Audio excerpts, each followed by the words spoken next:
time management and how it impacts goal setting. In the last audio on goal setting, we started to talk about time management. Now that we have identified how time management skills affect achieving goals, let's go into this in a little more detail. 1. Shifting priorities and crisis management.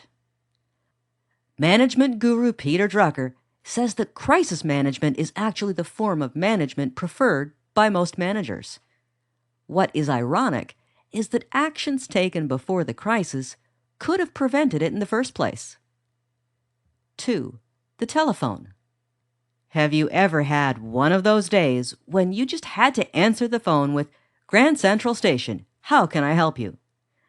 The telephone, which can be our greatest communication tool, can be our biggest enemy to effectiveness if you don't know how to control its hold over you. 3.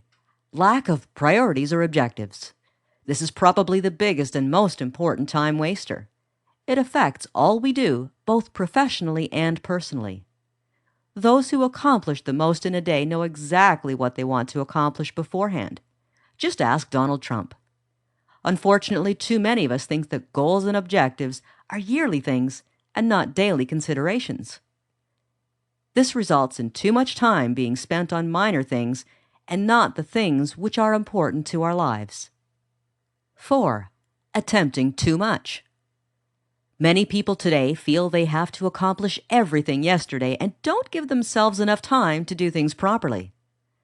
This leads only to half-finished projects and no feeling of achievement, as all the things are done in a hurry and appear rushed to others.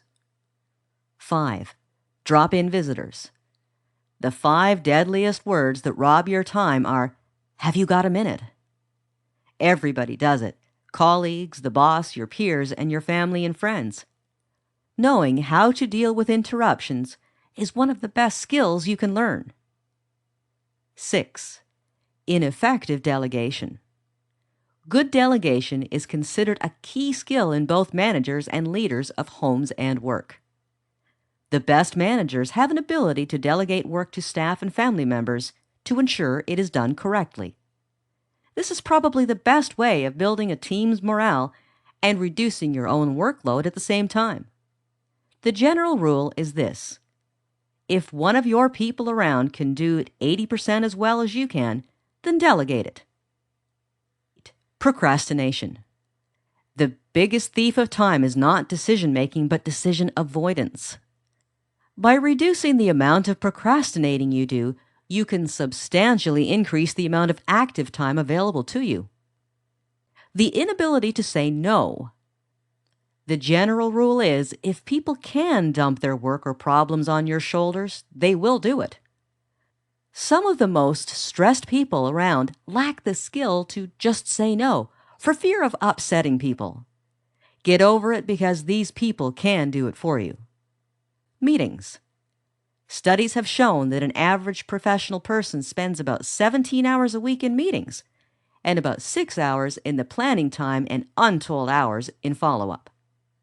Most people know what they want but have no plan to achieve it except by sheer hard work. What's the point in doing hard work when you don't know how to apply it? Your goals and plans should be reviewed daily, and they should also be adjusted regularly as achievements are met. Remember that successful people make lists constantly.